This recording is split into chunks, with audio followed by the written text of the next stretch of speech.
En este viernes 1 de noviembre, Día de Todos los Santos, es un gusto poder saludarle. Aquí en Guatevisión arrancamos con Impacto Directo. Espero que esté disfrutando de este día en familia, del descanso, que haya logrado visitar el cementerio para recordar a su ser querido. Soy Alexis Ponce y doy la bienvenida a los panelistas que nos están acompañando: a Roxana Sánchez, periodista y licenciada en Ciencias de la Comunicación; Luis Fernando Urbina, comunicador y publicista; Doris Oliva, psicopedagoga; y Julio Talamonti, experto en seguridad pública. Y arrancamos hablando de lo siguiente en este programa especial por el Día de los Santos Difuntos, de los Muertos. Al pensar en Todos los Santos, uno de los lugares que sin duda llega a la mente es el Cementerio General. Es un lugar que guarda mucha importancia histórica y cultural. Con el equipo de Impacto Directo nos hemos dado a la tarea de recorrer este camposanto para mostrarle los lugares más emblemáticos. Hoy me encuentro en el Cementerio General, un lugar emblemático para todos los guatemaltecos que este 1 de noviembre lo visitan para dejar una ofrenda floral para sus difuntos. La construcción, que inició en 1880 durante el gobierno de Justo Rufino Barrios, en este sitio se esconden una serie de misterios, pero también datos históricos. Acompáñeme en este recorrido.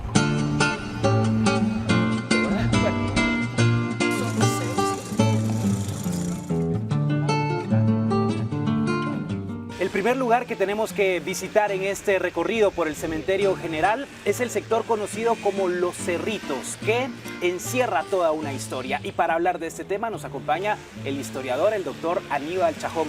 Doctor Chajón, mucho gusto de poder saludarle. Gracias. El sector de Los Cerritos, usted me contaba que tiene mucha historia y que prácticamente aquí se cortó para poder habilitar esta avenida. Así es. Como toda la ciudad de Guatemala, el área del Cementerio General está construido sobre lo que fue Caminal Juyú. Es decir, la ciudad de Caminal Juyú estaba en esta ubicación y encima se han construido todos los edificios que vemos de la ciudad de Guatemala. Esta parte, cuando se convirtió en cementerio, ya existía, por supuesto, la estructura de plaza con dos templos, dos áreas de residencias palaciegas, y aquí lo que podemos ver es precisamente el corte que se hizo en 1881 cuando se trazó la avenida y se puso un muro de contención de ladrillo para evitar el desplome. Y se estableció en esa época que el área de Los Cerritos iba a ser para mausoleos de personajes importantes. Entonces allá tenemos un mausoleo de un médico, pero lo más interesante realmente son los propios cerritos, que no son cerros, sino que son los restos de arquitectura de barro de la antigua Caminal Juyú, datados hacia el 400 a.C., es decir, más o menos del 500 al 400 a.C. fueron levantados, construidos, ocupados, y si regresáramos en el tiempo, este sería un lugar muy importante.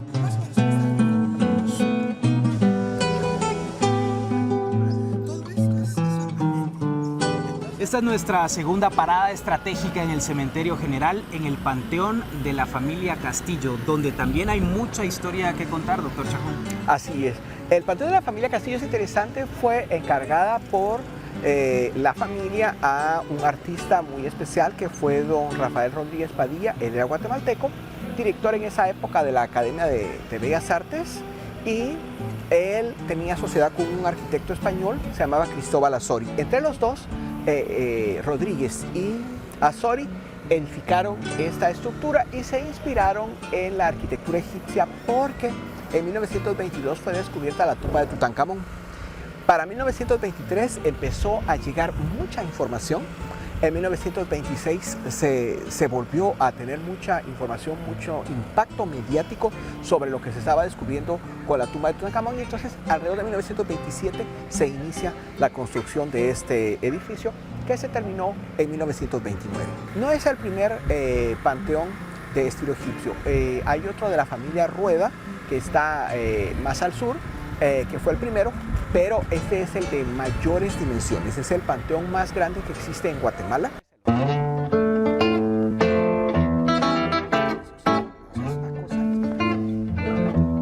Ahora nos encontramos en otro lugar fascinante de este cementerio donde descansan los restos de Jorge Toriello. Aquí hay una imagen de la Virgen María con Jesús, doctor Chajón, que habla también de todo ese simbolismo que tiene para las familias. Claro, como la mayor parte de la sociedad guatemalteca hasta más o menos 1990, pues la sociedad era católica, ¿no? Entonces acá lo que vemos es un relieve de la Piedad, siempre en estilo Art Deco. No había mencionado los estilos artísticos, pero aquí vemos un deco sencillo.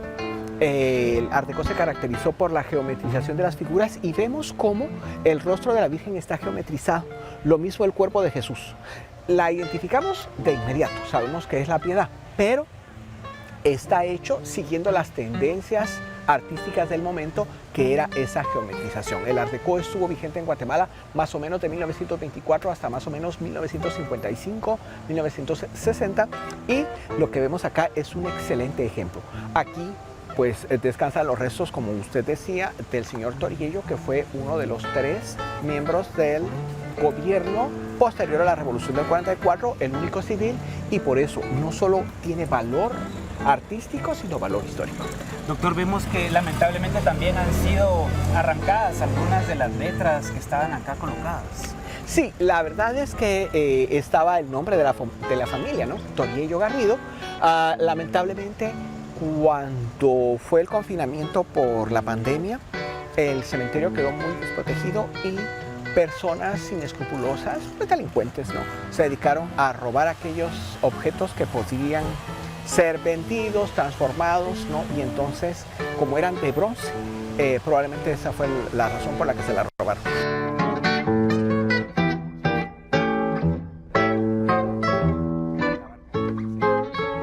Y uno de los lugares que no podíamos dejar de visitar en este recorrido en el Cementerio General es donde descansan los restos de Francisco Javier Arana, que también tiene un simbolismo para los guatemaltecos y recuerda mucho esa época de la Revolución, doctor. Claro, el líder de la Revolución del 44 fue Francisco Javier Arana, que él estaba en la Guardia de Honor y es el que logra, pues digamos, vencer a las tropas leales a Ponce Baides en Matamoros y en San José.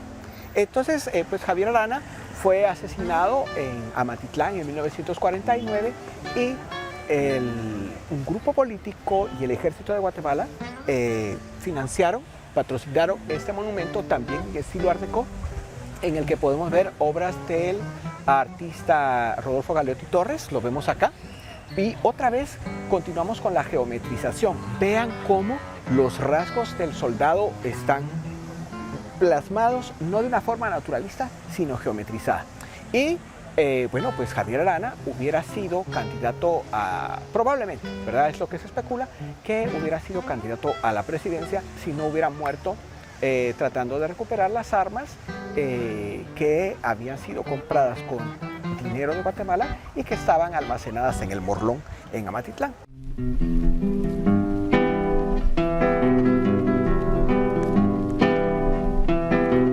Llegamos a otra de las partes importantes de este recorrido. Nos encontramos en el mausoleo de José Francisco Barrundia, que también tiene varios datos interesantes que conocer. Doctor Chajón, usted nos explicaba sobre lo que se quiere representar con esta columna y la cortina negra. Sí, bueno, aquí lo que nos encontramos en un mausoleo, es decir, el edificio, la edificación levantada, erigida para una sola persona. En este caso es un político liberal, José Francisco Barrundia. Él murió en había muerto en el siglo XIX y sus restos fueron depositados en el antiguo cementerio de San Juan de Dios, donde ahora está la pediatría del Hospital San Juan de Dios. Pero en 1913, para recordar la gesta del convento de Belén, lo que conocemos como la conjura de Belén, entonces se quiso destacar a uno de los personajes y se seleccionó a Barrundia porque él era liberal de principios del siglo XIX y en 1913 había otro gobierno liberal. Entonces vemos justamente como los altares que se colocaban en las iglesias, los altares funerarios. Entonces vemos la columna truncada, la columna es la vida, su obra, sus logros, pero queda truncada por la muerte. Y la cortina negra nos recuerda el duelo, el luto, la tristeza de que la persona falleció. y en la parte superior un medallón con su retrato. De Barrundia pues tenemos pequeños retratos que se hacían en miniatura en esa época, entonces más o menos sí son sus rasgos. Y lo que no se hubiera puesto en una iglesia son las figuras desnudas, ¿verdad?, de la justicia y del personaje masculino, ¿verdad?, porque que es la patria, una versión de la patria, pero que no se hubiera puesto en una iglesia. Pero como esto es un altar laico, en un cementerio laico, entonces se puede colocar sin problemas para exaltar lo que los gobiernos liberales promovían como los valores de la nación.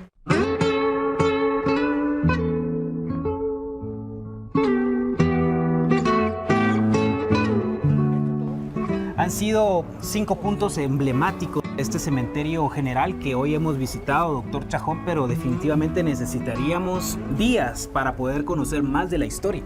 Así es, sí. La verdad es que cada cuadro tiene tanta información, tantos personajes importantes para el país, que eso es un lugar patrimonial por excelencia, como digo, desde el punto de vista artístico, histórico, cultural, religioso, científico, que vale la pena que protejamos. Doctor, ¿por qué los guatemaltecos debemos valorar este espacio y sentirnos orgullosos? Bueno, definitivamente algo importante que debemos reconocer es que no estaríamos nosotros vivos ni tendríamos las condiciones de vida que tenemos si no fuera por las generaciones precedentes.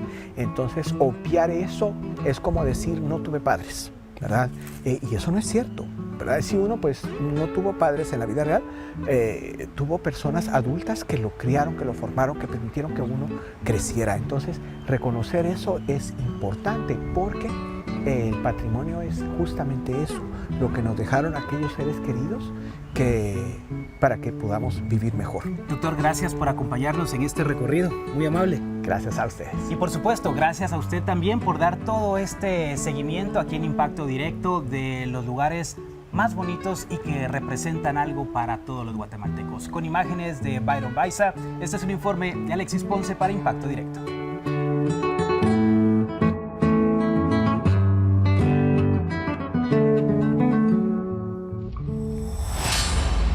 Y así es como arrancamos con Impacto Directo en este 1 de noviembre, queriendo mostrar uno de los lugares más emblemáticos, lleno de historia. Realmente se ha quedado corto este recorrido con 5 lugares que tienen una representación para todos los guatemaltecos. Necesitaríamos de verdad muchos programas, muchas más horas, pero esperamos que haya sido de utilidad todos estos datos y que usted también en familia pueda llegar hasta el cementerio general. Quédese con nosotros, vamos a la pausa. Cuando regresemos vamos a tener la visita de 2 religiosos desde la visión católica y evangélica, hablando acerca del significado de la muerte para nosotros. Ya volvemos.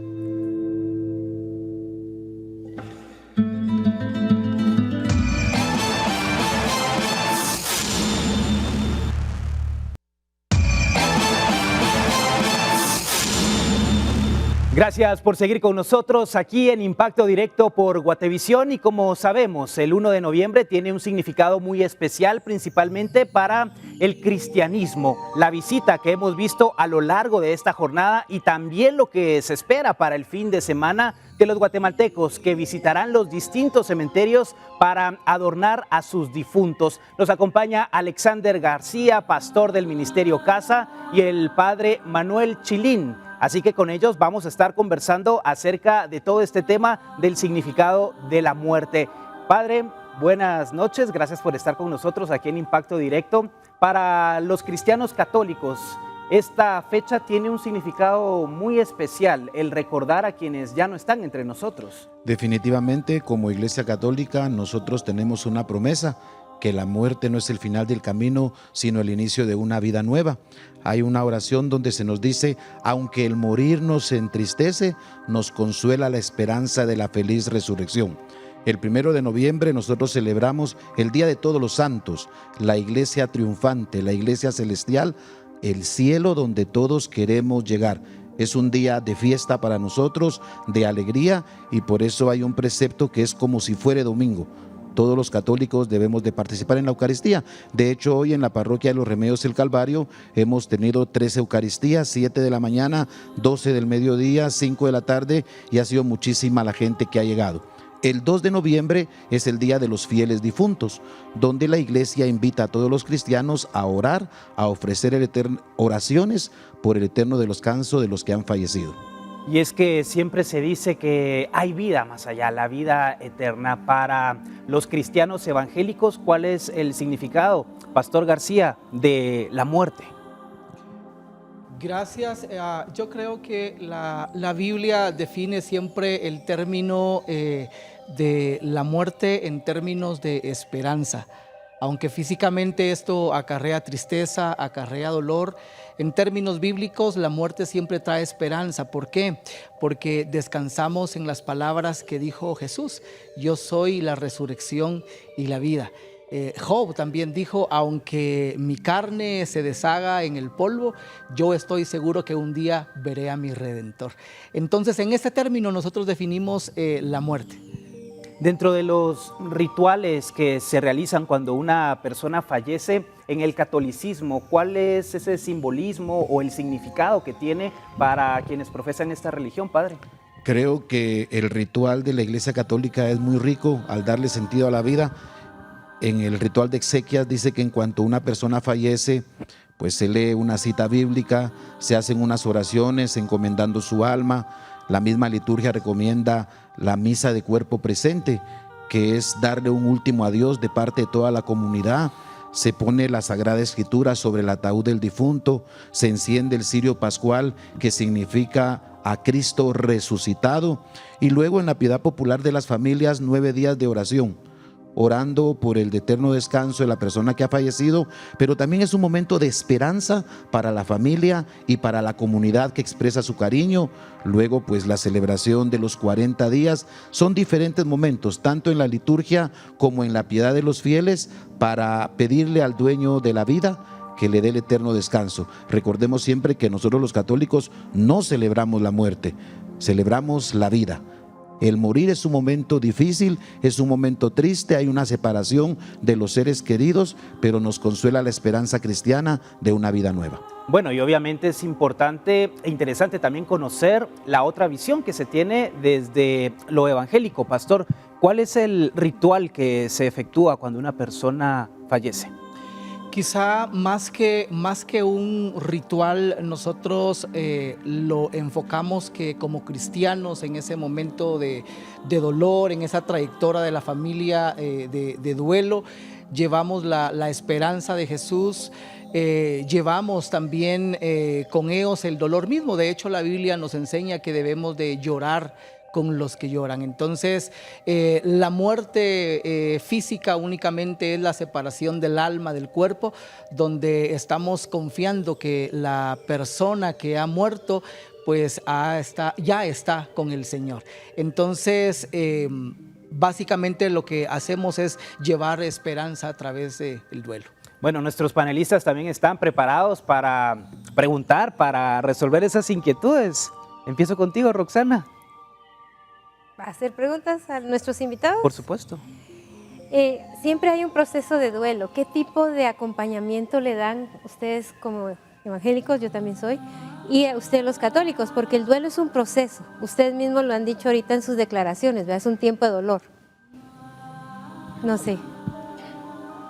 Bueno, hay que recordar, por ejemplo, Jesús fue a la tumba de Lázaro. Ya este hombre, este personaje en la Biblia ya llevaba muchos días de fallecido. Y creo que el ejemplo que nos da Jesús mismo ahí es de que Él también sintió el dolor y se identificó con la familia. De hecho, la Biblia dice Jesús lloró, ¿verdad?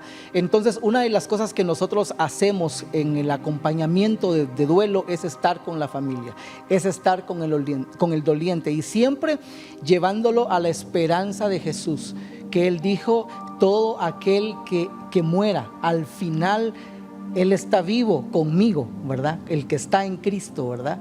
¿Por qué? Porque Él es la resurrección y la vida. Entonces, ese es el acompañamiento básicamente que nosotros damos directamente a la familia. Padre, en lo católico, ¿cuál es el acompañamiento? En el Evangelio se nos habla de la muerte de Lázaro y dice que en cuanto le avisaron a Jesús, lloró, y la gente comentó: miren cuánto le amaba. Primero, nosotros no podemos negar ese proceso de la muerte como algo natural. Y no podemos negar tampoco el dolor por la separación de un ser querido. Las personas deben de enfrentar y vivir ese dolor. El ser cristiano no anula que las personas no lloren, no anula que la persona no se sienta triste. Definitivamente que la esperanza de la vida eterna está firme. Nosotros como católicos acompañamos a través de la Eucaristía, de la liturgia, y luego la comunidad cristiana en ese proceso de acompañar 9 días en la oración está mostrando un afecto. Nadie va a sentir el dolor que la familia está sintiendo en este momento, pero el hecho de estar a la par conforta, anima, alienta, y los cristianos tenemos esa distinción de manifestar la solidaridad. Claro, y es que ese rezo de los 9 días es fundamental, el respaldo que brinda la comunidad. Finalmente son las personas que conocían al difunto o conocen a la familia y dan todo ese soporte de momentos difíciles, Julio. Vaya que si no son momentos difíciles, Alexis, todos aquellos que hemos pasado por la muerte de un ser muy querido, en este caso me tocó a mí empezando el 2016, la muerte de mi padre, es una situación dura. Ahora, en esto de lo difícil que es, Padre Manuel, Pastor Alexander, yo quisiera que viéramos la otra parte, fuera del proceso de dolor, que ustedes nos pudieran comentar lo siguiente, porque recuérdense que el mismo apóstol Pablo decía, ¿verdad? Y este es el mensaje de esperanza que quisiera que pudiéramos compartir todos en un momento tan difícil como la muerte. Para mí el vivir es Cristo, pero morir es ganancia. ¿Cómo lo interpretamos en un momento tan complicado como la despedida física de un pariente? Nosotros para la Semana Santa celebramos el misterio pascual de Cristo. El querigma es el anunciar a Cristo que sufre, que muere, que es sepultado y que resucita. Definitivamente que San Pablo dice, si Cristo no hubiera resucitado, vana sería nuestra fe. Sí. Definitivamente que el dolor está allí, pero es el momento también de manifestar nuestra esperanza. Tenemos que entender que hay una serie de asuntos culturales, la manera de vestir, las flores. San Agustín escribía, las lágrimas se evaporan, las flores se marchitan, pero la oración la recibe Dios. Y creo que en esos momentos es a través de la oración que manifestamos nuestra fe en el Señor Jesús y en la vida nueva. Y a la persona que está sufriendo la muerte de un ser querido, pues le es más difícil, pero ahí está la esperanza cristiana, que ha llegado al final de una etapa y tenemos la confianza de que va a un lugar donde no hay tristeza, donde no hay dolor, donde no hay enfermedad, sino solamente gozo, porque esa es la promesa del Señor Jesús y es lo que los cristianos tenemos en común. Finalmente es un proceso de vida, pero que nunca vamos a estar preparados para ese trago tan amargo, Pastor. Sí, la muerte físicamente, humanamente es difícil, causa dolor, y creo que cuando el apóstol Pablo está diciendo, para mí el morir es Cristo, el vivir es Cristo, es ganancia al morir al final, ¿no? Cuando el apóstol Pablo está diciendo estas palabras es porque él lo está expresando en el contexto de todo lo que él de alguna manera como ser humano ha vivido, ha pasado, pero también lo está diciendo porque ha encontrado una esperanza que lo nutre acá en la tierra. Entonces él está diciendo, no sé qué es mejor, si quedarme aquí vivo o irme con el Señor. Entonces llega al final a esa definición, ¿verdad? Entonces el morir para el apóstol Pablo era ganancia porque era lo mejor estar con Cristo. Bueno, y aprovechando que nos acompaña nuestra psicopedagoga Doris Oliva, ¿por qué los seres humanos le tenemos miedo a la muerte? Interesante pregunta, Alexis, porque desconocemos mucho. Nuestra parte de no conocer nos genera miedo y a partir del miedo uno se puede paralizar o no actuar. Y es importante aclararlo porque hay información que no se tiene de primera mano y no es tangible. Por ejemplo, y les quiero hacer una pregunta a nuestros invitados. El concepto del alma o del espíritu. Muchas personas piensan que somos solo lo que ven, lo que nuestro estuche decimos, ¿verdad? Nuestro cuerpo. Sí. Pero más allá es algo que no vemos, pero que sí podemos sentir. Y no todas las personas tenemos esa sensibilidad, ese oído, ese calor, ¿verdad? Para poder percibirlo. Entonces, definitivamente nos da miedo porque es algo que no conocemos desde que no nutrimos nuestro conocimiento y nuestro sentir, ¿verdad? Nuestra alma, porque acá tenemos estas opiniones y se va generando de tradición en tradición donde mira, tu alma es esto, tu espíritu acá. Entonces yo quisiera que nos empaparan un poco más de esta parte que muchas veces se desconoce y que llegue al público, que conozcan realmente que el ser humano no es solamente esta carne y este hueso, ¿verdad? ¿Qué ven? ¿Nos comparten? Definitivamente que todo esto es a través de la fe. Y cuando nosotros tenemos fe, pues no hace falta que se nos comprueben las cosas tangibles. Y nosotros partimos de la Sagrada Escritura y partimos de la tradición del cristianismo, ¿verdad? Que no solamente somos un cuerpo.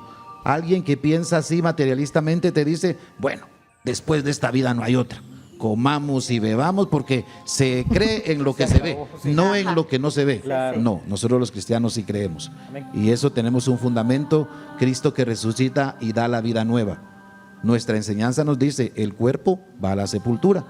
Al final del tiempo, cuando el Señor venga, que no sabemos cuánto, ese cuerpo resucitará glorioso, pero nuestra alma va con Cristo. Esa es la esperanza cristiana, pero es un elemento que solamente lo podemos asumir desde la fe. Claro. ¿Qué sucede con el alma, pastor, desde su perspectiva y el estudio bíblico que ha realizado? Esa es una de las preguntas que todos nos hacemos, ¿no? Todo el ser humano, ¿a dónde va el alma de la persona cuando muere? Debemos de recordar que el alma es la esencia de lo que nosotros somos, ¿no?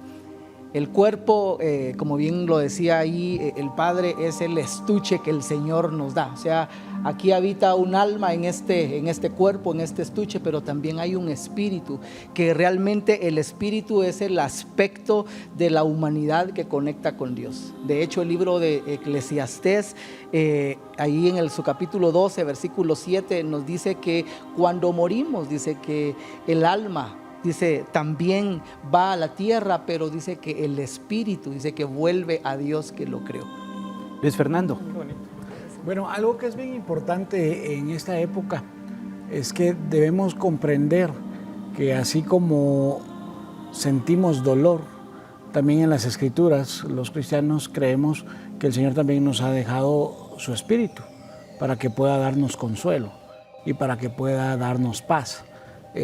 Cristo mismo decía, mi paz os dejo, mi paz os doy, y lo decía precisamente no solamente para poder acompañarnos en los momentos de dificultad como el despedir a un ser querido, sino también para que nosotros pudiéramos aprender de ese proceso.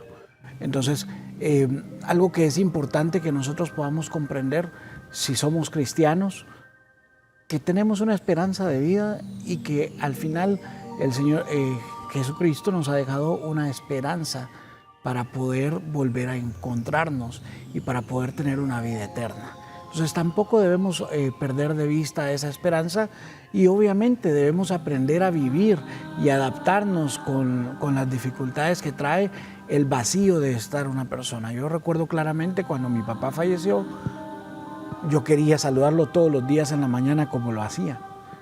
Y cada vez que yo quería despedirme de él, era otro pequeño dolor porque me acordaba de que ya no estaba ahí. Entonces, a veces esos vacíos son los que más dolor nos causan. Entonces, también debemos entender que es un proceso de aceptación de la realidad mortal, temporal, porque esta es una etapa que nosotros vamos a vivir 60 años, 70 años, 30 años, no lo sabemos. Claro, no sabemos, es finalmente una ruleta rusa. Bueno, llegamos al final de esta conversación. Quiero despedirme y pedirles muy brevemente, porque tengo poquísimo tiempo, Pastor Alexander, un mensaje a nuestros televidentes que estén pasando por momentos complicados, ya sea por la muerte de un familiar o cualquier otra circunstancia, que desde la fe y la visión evangélica usted le pueda dar un mensaje de esperanza. Bueno, el único mensaje que yo les puedo trasladar es el mismo mensaje que Jesús dijo: mi paz os dejo, mi paz os doy, no como el mundo lo da. Pero también Él dijo, recuerden que en el mundo tendréis aflicción, pero confiad, yo he vencido. Entonces ese mensaje creo que nos puede animar y fortalecer a todos. Padre Manuel, un mensaje. Que tengan su fe firme en el Señor Jesús, que perseveren en su comunidad, que asistan a la Eucaristía, que perseveren en la oración, y entonces la carga y el dolor será más llevadero y tendrá sentido. Bueno, muchísimas gracias al pastor Alexander García del Ministerio Casa y al padre Manuel Chilín por acompañarnos aquí en Impacto Directo. Quédese con nosotros, vamos a la pausa, ya regresamos.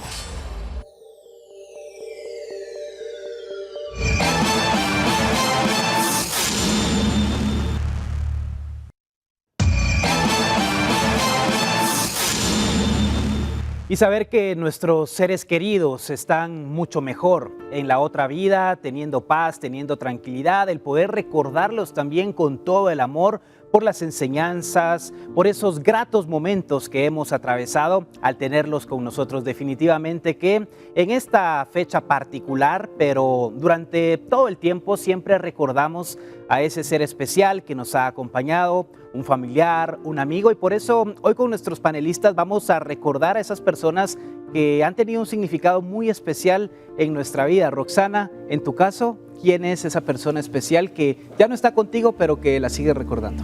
Mi abuelita. Aquí estoy yo con ella. Es la última foto que nos tomamos antes de que ella partiera. Siempre que me preguntan de mi abuela, yo siempre les digo que ella fue la abuelita de cuento de hadas. Atendió a sus nietos como ninguna. Para ella siempre nosotros éramos únicos, éramos especiales.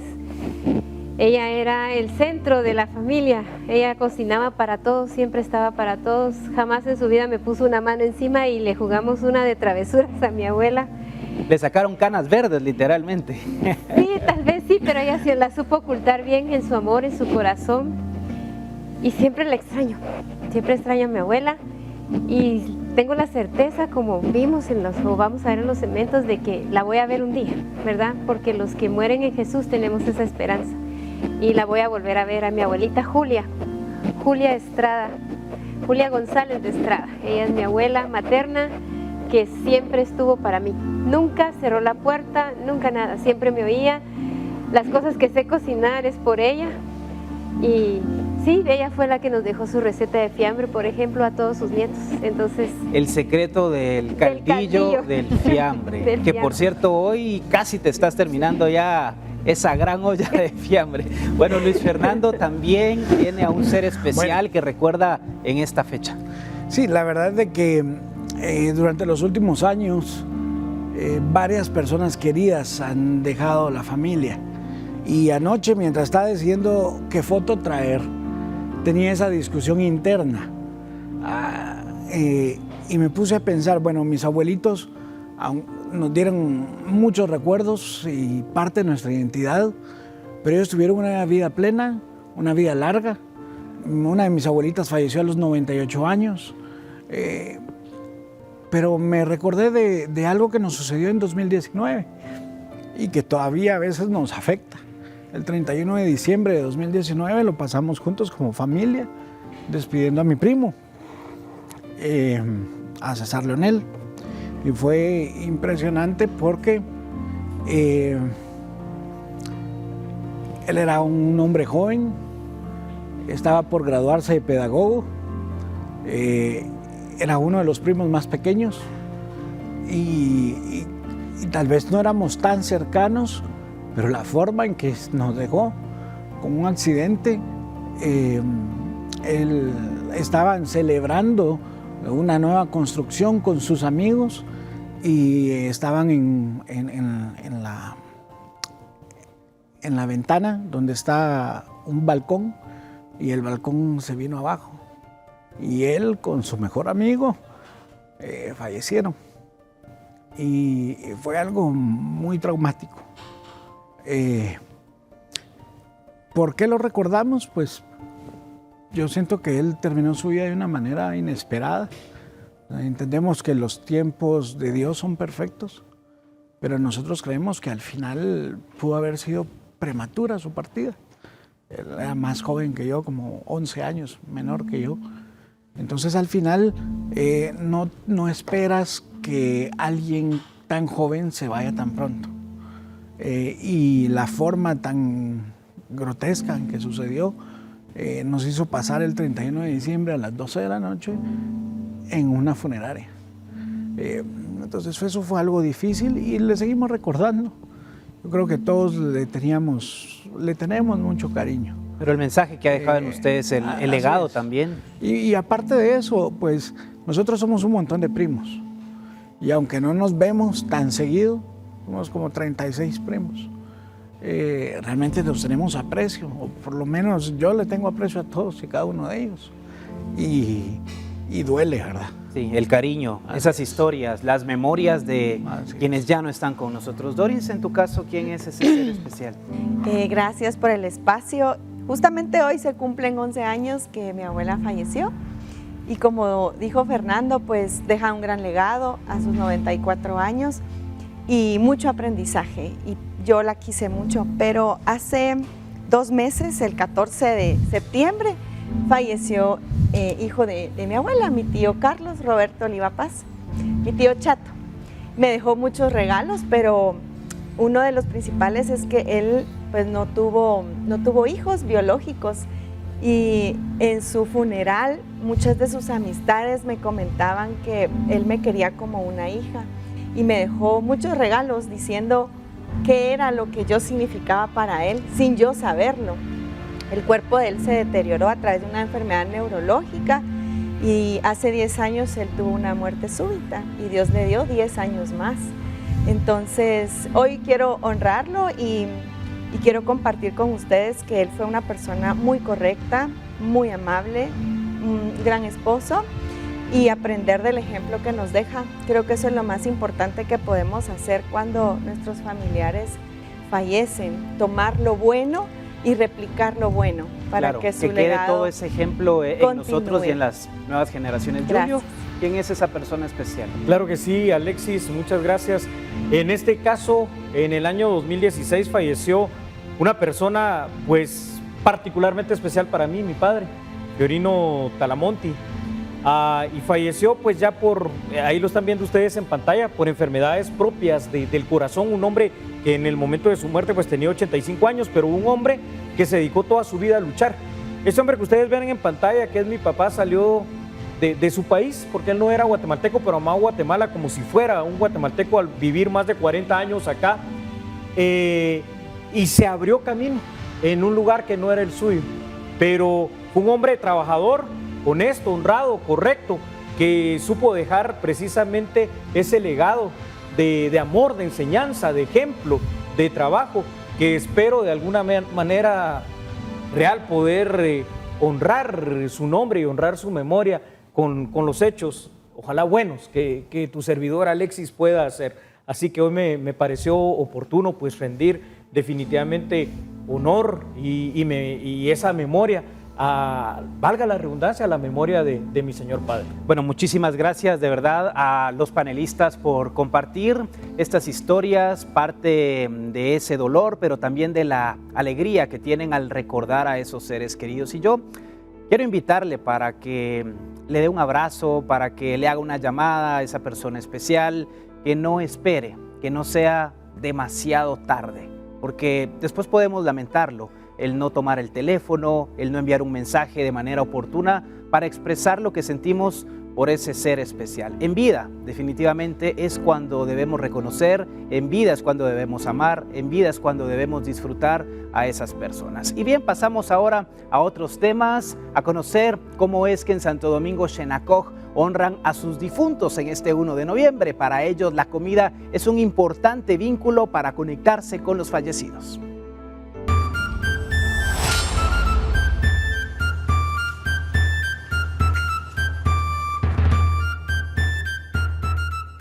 Con un desborde de tradición y colorido, en Guatemala se celebra cada 1 de noviembre el Día de Todos los Santos y el 2 de noviembre el Día de Todos los Difuntos. Según las creencias de nuestras abuelas, los difuntos o nuestros familiares que ya partieron al más allá no pueden comer, no pueden estar de vuelta con nosotros. Sin embargo, cada 1 de noviembre se practica esta costumbre donde nos reunimos en familias y venimos al cementerio general a poder visitar, adornar a nuestros difuntos y sobre todo ofrecerles esta gastronomía ancestral de nuestras abuelas.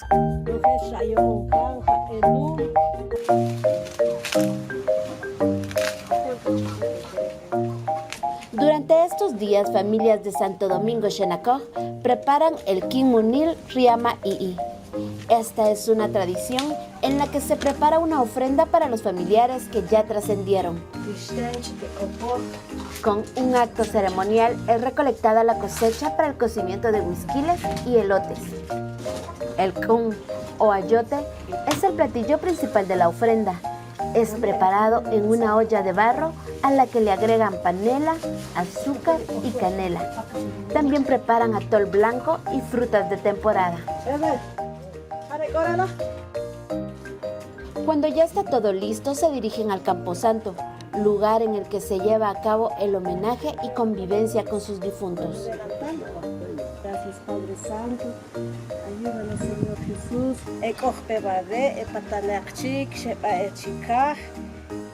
Al llegar al panteón con una oración se pide permiso al Creador y Formador para compartir los alimentos. Al finalizar la oración se toma un puño de tierra como recordatorio que polvo somos y al polvo volveremos. Se adorna con pino y pétalos de rosas. Colocan candelas blancas y candelas de cebo. Este elemento es de suma importancia, ya que según ellos se encargará de guiar a las almas.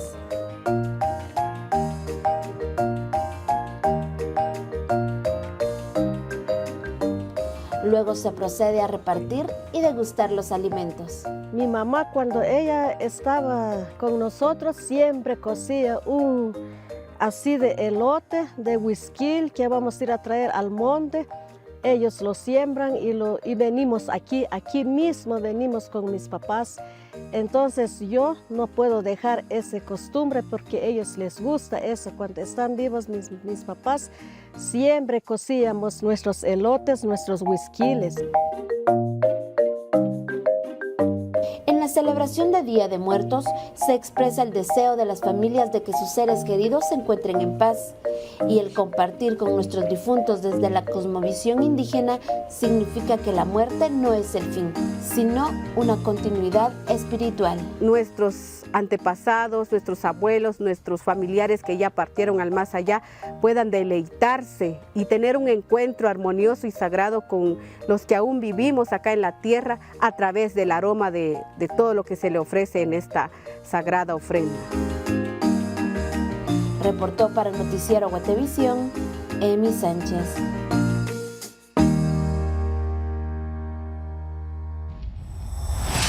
Una importante tradición definitivamente, donde pudimos disfrutar ese momento de llevar los alimentos que nos recuerda a esos gustos que tenían nuestros seres queridos cuando estaban en vida. El preparar, decían, el elote, los huisquiles, el llevar el atol y sentarse a la par de la tumba. Sí, eso es seguir recordando a las personas, no olvidarlas, y creo que de eso se trata, el continuar recordando, como decía, se recuerdan cómo lo hacía, se recuerdan que le gustaba, normalizar en las familias el tema de la muerte, de hablar de la muerte y de las personas que no están, porque si bien es cierto, puede ser como un tema que no se toca, que pasa y que nadie habla de lo sucedido, pero hablar nos sana, hablar nos une, y entonces normalizar como es la vida, pues también es parte de la vida, es morir. Y con nuestros niños a veces nos confundimos y nos da miedo decirles que murió, pero con ellos es mucho más práctico, porque ejemplos pueden ser como con las mascotas que fallecen, como esa relación, y también pueden hacer sus pequeños rituales en familia, crear los propios, escribir una carta, soltar un globo, pero lo más importante acá es seguir haciendo parte a las personas que fueron nuestras, ¿verdad? Porque no por morir las vamos a olvidar. Y también que los niños sepan quiénes fueron los tíos, los abuelos, Julio. Esto es muy importante lo que decía Doris, mi querido Alexis. ¿Por qué? Porque es cierto, la persona muere, ¿no?, en este plano físico, pero la persona muere y vive, porque vive en el corazón, vive en el recuerdo, vive en las costumbres, vive en traer a colación todo aquello que representaron las personas para los familiares. Y qué bonito ver esto en cuanto al colorido, a las tradiciones, pero también en cuanto al significado de no dejar morir lo más importante, la memoria y las buenas obras y las buenas costumbres y tradiciones de aquellos que nos antecedieron. Santo Domingo Xenacoj, esto que hoy hemos compartido con ustedes, que nos han abierto las puertas también para conocer esa tradición y la manera particular en la que recuerdan a sus seres queridos, Roxana. Yo recalco lo que han dicho aquí mis dos compañeros, siempre hay una forma en que tú puedes hacer que la memoria de tus seres queridos permanezca, ¿verdad? Por ejemplo, en la Biblia, cuando uno lee, hay muchas genealogías y era una manera de recordar, porque a veces yo, en mi caso, no tengo más allá de yo soy la cuarta generación, más allá no tengo, pero si uno logra mantener ese proceso de recordar la memoria y más que todo el legado que esta familia ha dejado dentro de cada uno de nosotros. Y ese legado que depende de los grandes de la casa, el que perdure, Luis Fernando. Sí, aquí es algo bien importante. A veces el tejido social ha estado roto, no conoces a tus padres, no conoces a tus abuelos, y el poder conocer a tu familia te permite reencontrarte con la historia familiar y te permite encontrar cómo eran, a qué se dedicaban, qué hicieron en su vida. Por ejemplo, en mi caso particular, yo tengo la dicha que he podido hacer historia familiar y tengo antepasados que he encontrado desde 1829 para el día de hoy. Son casi 200 años de historia.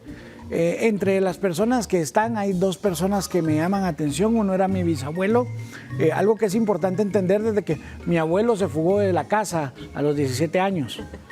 Entonces, pero con el tiempo pues la relación familiar se restableció. Pero a mí me gustó mucho encontrar una foto de mi bisabuelo donde está mi papá como de 10 años, están mis tíos, está mi tía que era hija de uno de los hermanos de mi abuelo. Entonces es una foto donde son todos niños, no más de 10 años, con el bisabuelo. Entonces es una foto muy bonita. Y también me ayuda a entender, por ejemplo, tenemos un documento donde el bisabuelo compró una vaca en 16.50.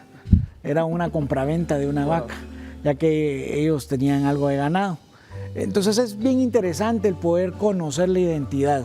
También este mismo bisabuelo, que fue miembro de las Fuerzas Armadas, y tengo 5 de las cartas donde le daban sus ascensos los distintos presidentes. Bueno, mucha historia ahí, de verdad, muy importante hacer toda esa recopilación, un trabajo arduo. Gracias, Luis Fernando, por compartirlo. Nosotros hacemos la pausa aquí en Impacto Directo. Quédese con nosotros, ya volvemos en breve.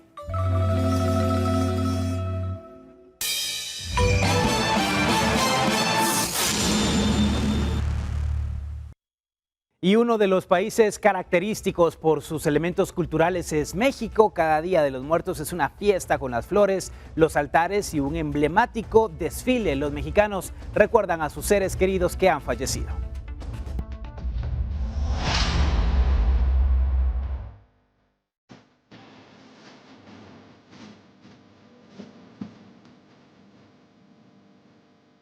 Entre velas, flores de cempasúchil, pan de muerto, comida que era del agrado de los fallecidos y calaveras de azúcar, los mexicanos crean altares en sus hogares, escuelas y lugares públicos para honrar a los seres queridos que han fallecido.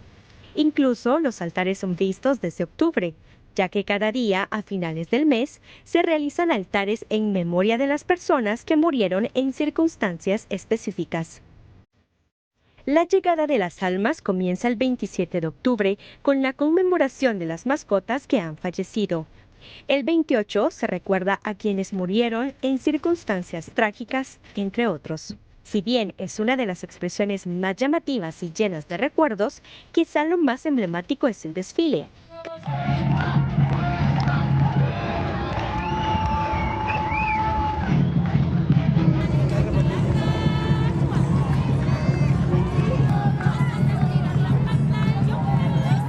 Cada 1 y 2 de noviembre, el Día de Muertos es una festividad que está llena de alegría, color y símbolos que representan la vida y la muerte. Y es que uno de los más grandes atractivos de estas fechas en México es un mega desfile del Día de Muertos que recorre las calles principales de la ciudad. Se trata de un desfile que, debido a su belleza y al entusiasmo que causó, se replica cada año desde el 2016, cuando se celebró por primera vez a partir del rodaje de la película 007 Spectre, protagonizada por el británico Daniel Craig. Este año se llevará a cabo el sábado 2 de noviembre y participarán alrededor de 5.800 personas en 37 contingentes, 7 carros alegóricos y 16 comparsas musicales. De esta forma, con el desfile, los festivales gastronómicos, los altares y las flores, cada año miles de visitantes nacionales y extranjeros son atrapados con las expresiones llenas de elementos de la cultura prehispánica. Para Impacto Directo, Ginny Sochme. Mucho colorido y significado también que tiene este desfile en la capital mexicana que se realizará mañana y donde hay una participación increíble de los mexicanos, Luis Fernando, y también de los extranjeros. Sí, algo que es bien importante entender es de que este es un desfile relativamente nuevo, pero que promueve mucho el turismo y la cultura como tal. Entonces, es una buena oportunidad para comprender la cultura mexicana, pero también es una buena oportunidad para toda la industria que está alrededor y que impulsa la cultura.